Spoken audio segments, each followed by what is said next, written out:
Sritina ning pasir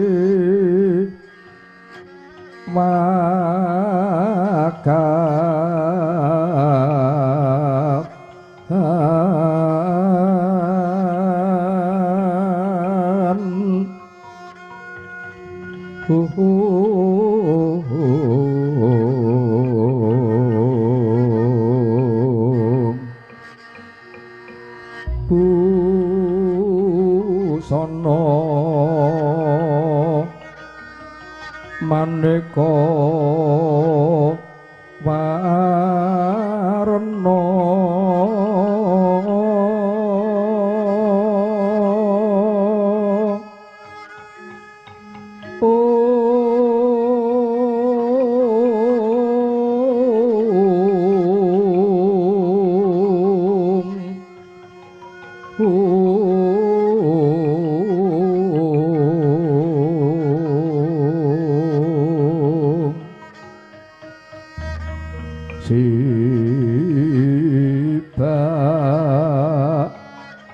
puspiteng udyana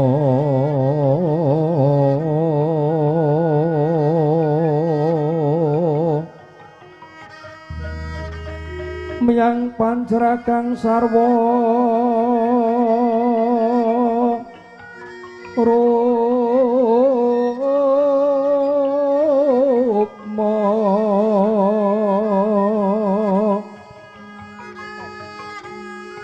ranggeng manik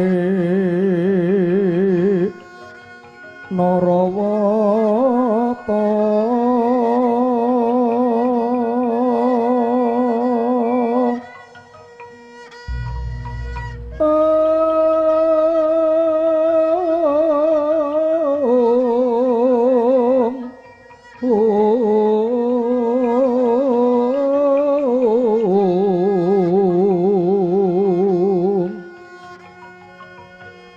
obro prabanyo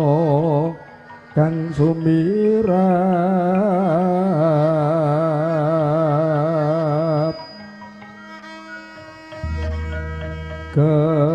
kenyaring tejo liwaran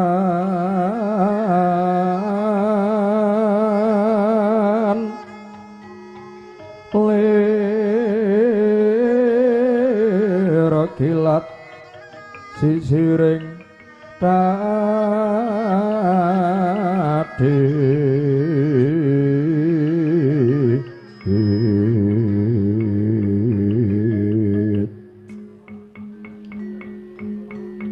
wimbok kekondombre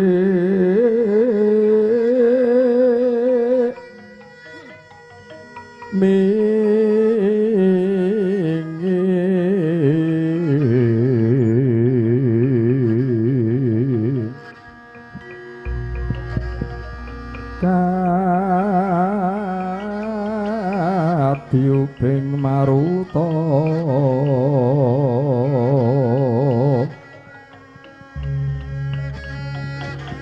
separan mangambar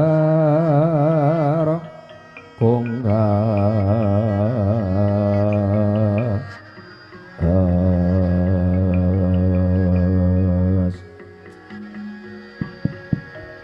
hanya bagi jroning pasir wakan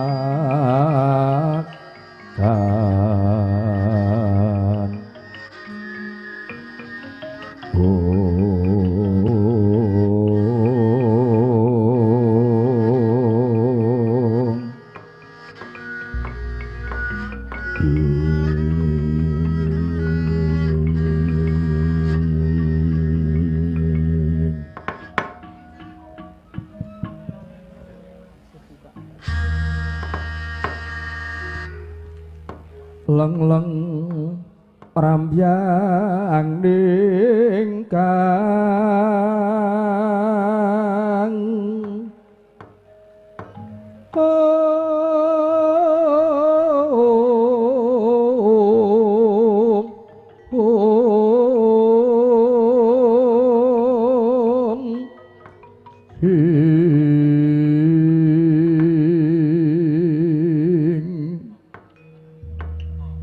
sasangka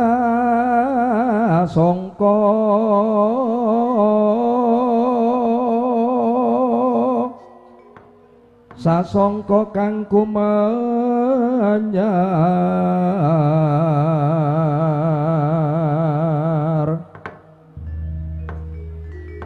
mangrengga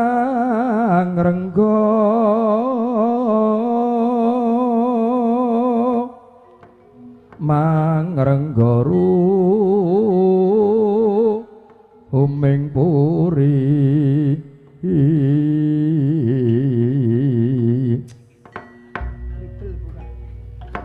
mangkin tanpa siring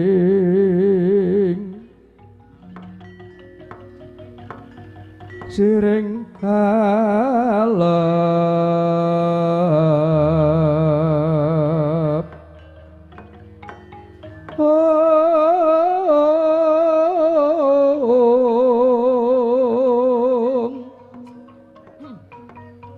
siring alep ingkang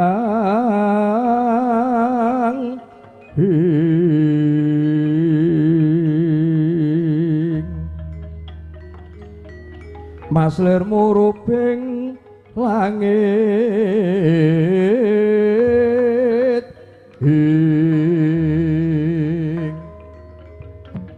cawingnya ingkang sinawung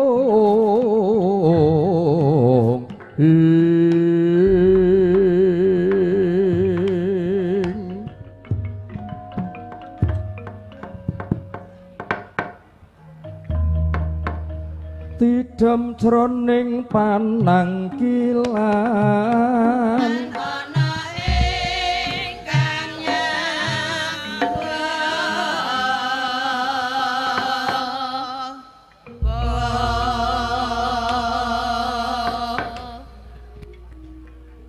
mengko to mengko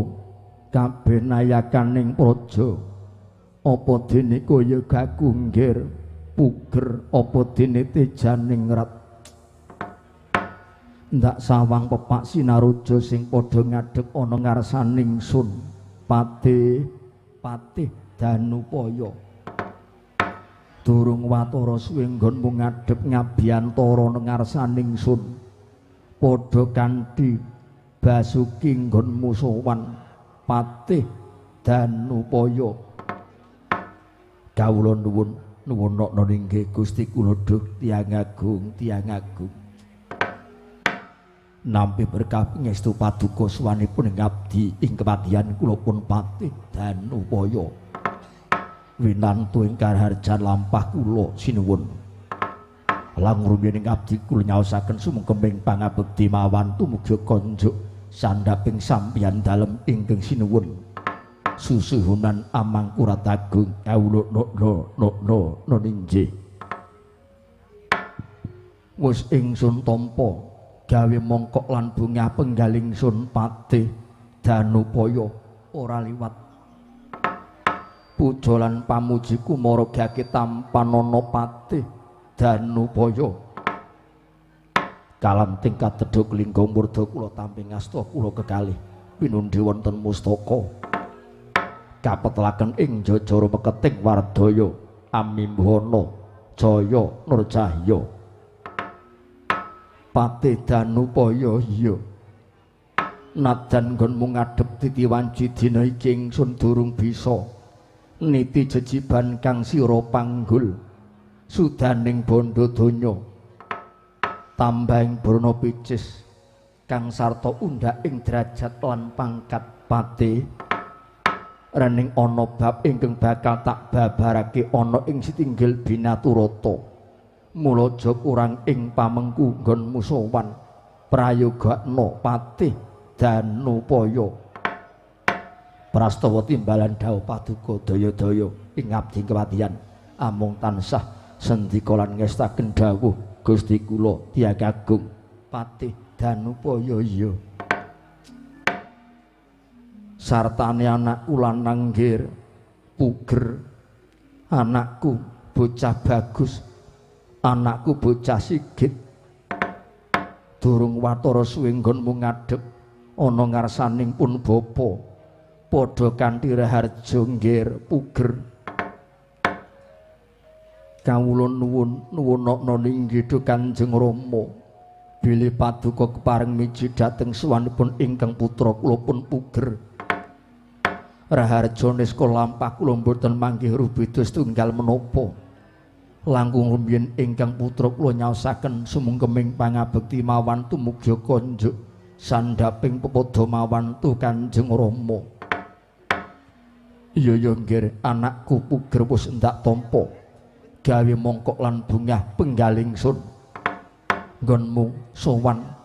nggonmu ngadhep kowe nekuk dengkul nguncupake asta nganglungake jangga mratandani kowe taruna tansah bekti kelawan Sudarma. Ya ndak tampa nggih anak anong Anendita muga-muga bisa mikul dhuwur mendem jero. Ya kaya ngono sing tak karepke anak kudu bekti karo wong tuwa bocah kudu takdim kelawan pun bapa merga pangrasaku ya mung kowe sing tak wawas merga kowe ya gaku mijil saka garwa Prameswari besok titiwanci pun bapa lereh keprabon sapa sing bakal gumanti nata ya mung kejaba kowe nggih puger prayogakna nggonmu sowan sampun boten kirang setunggal menapa sowanipun ingkang putra mung tansah sendika ngestaken dawuh Kanjeng Rama lungguh sing prayoga ndak sawang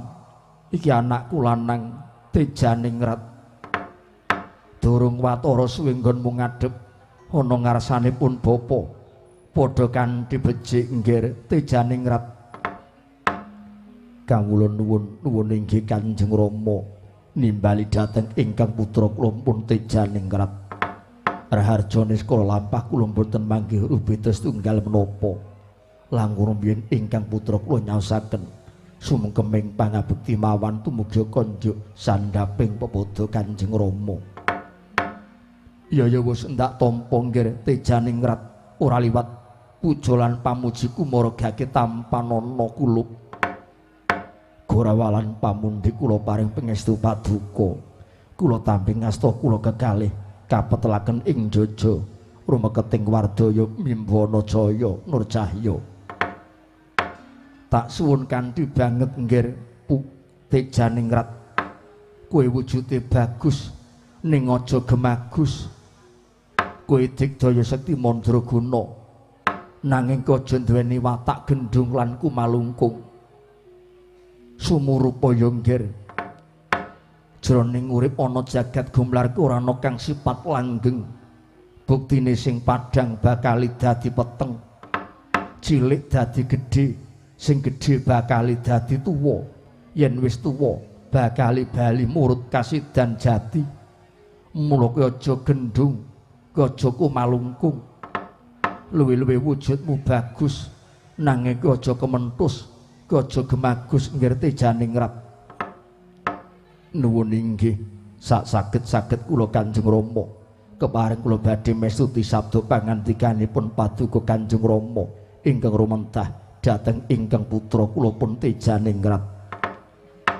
Pati Danupaya kawula nuwun inggih Gusti kula dhateng tiyang agung kula wonten dawuh lungguh ingkang prayoga titiwanci dina iki ingsun bakal mbabarake wenganing gantha wedharing rasa lan wigatining perlu yogaku nggir puger lan kowe tejaning rat maragake kowe majuwa mligine ingkang tak timbali kowe tejaning rat maju nggonmu lungguh aja nganti tumpang suh mengko nggonmu nampa dawuh pangandikanipun bapa nggir tejaning rat Handra ingkang puspitara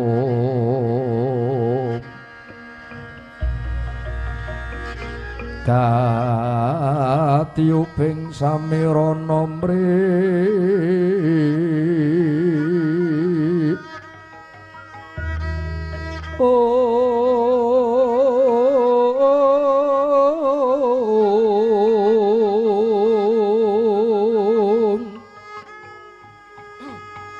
sekar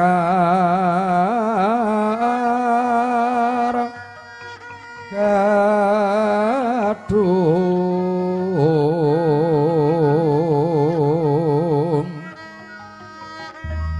kungas gandanyo mawe raras renaning driya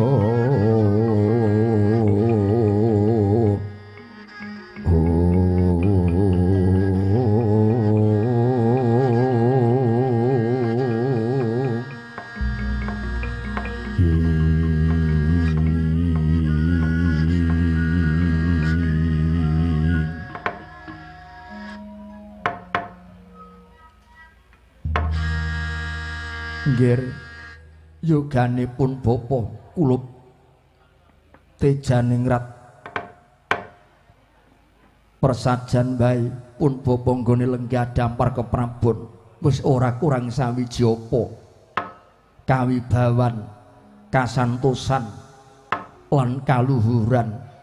kabeh wis rinegem sagegem dadi wis ndak rasake pun bapa nggone dadi ratu ngenyam kamukten lenggahi dampar keprabon nuwun inggih Kanjeng Rama nanging nggih sumurupa nadyan jagat iki mawa sorot pepadang yaiku soroting Hyang Pratanggapati nanging rasaku peteng dedet kaya ketaman Begawa Grahana Surya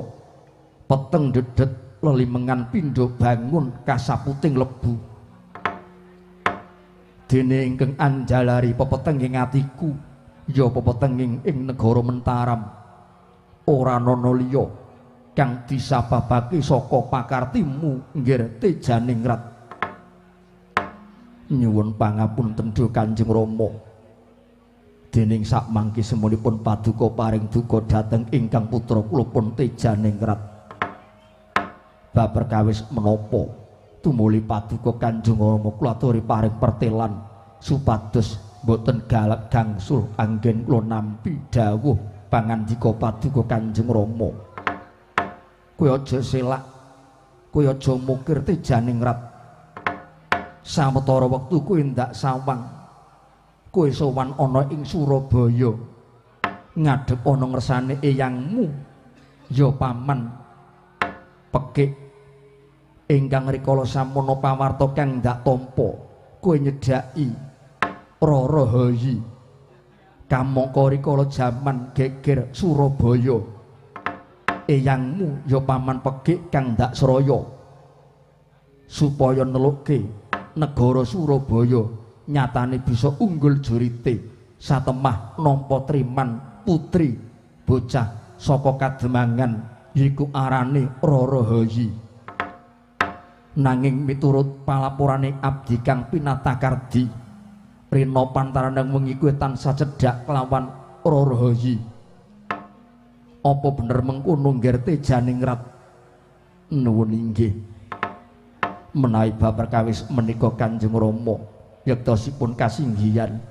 bilih ingkang putra kula caket kaliyan pun Rara Hayi yen ndak sawang saka lekering wadana soroting paningalmu semune kuwi darbi rasa tresna kelawan Rara Hayi apa bener mangkono nggih Tejaningrat kowe blaka kelawan pun bapa Duh Kanjeng Rama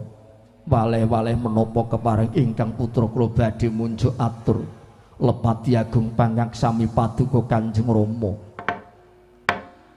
yektosipun menika leres saksamunipun ingkang putra kula sowan dhateng ngarsanipun Kanjeng Hyang Pekik kula pinanggih kaliyan pun Rara Hayi Duh Kanjeng Rama rubuh betenging katresnan kula sekawit kula tingali wit saking pucuk rikma ngantos dumugi dlamaan padha prasasat boten wonten kuciwanipun Rara Hayi menawi paduka Kanjeng Rama Prabu rilaning penggalih ingkang putra kula tresna kaliyan pun Rara Hayi kula nyuwun palilah paduka Kanjeng Rama nggih Tejaningrat pun bapa aku ki ratu ing Mentaram ya sudarmamu nadan aku wong tuamu nang titiwanci dina iki ingsun lenggah dampar keprabon sabda Brahmana Raja sabdaning Nalendra pangandikaning Brahmana tan kena Wolawali pun bapa paring dawuh kelawan jeneng sira wiwit dina iki Tejaningrat kowe ora tak keparengke sowan ana ing Surabaya kowe ora tak keparengke caket kelawan Rarahayi piyarsakna sing kanthi cetha nggir Tejaningrat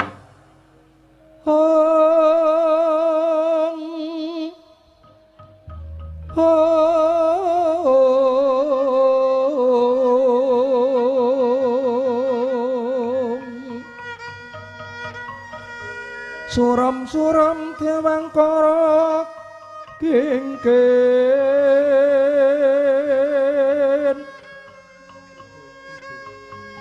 ler mangus wakang layon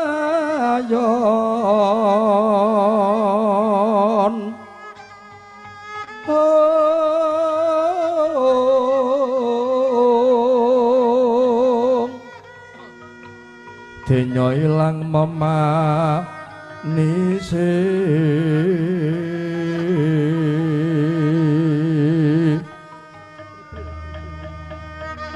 watananira playung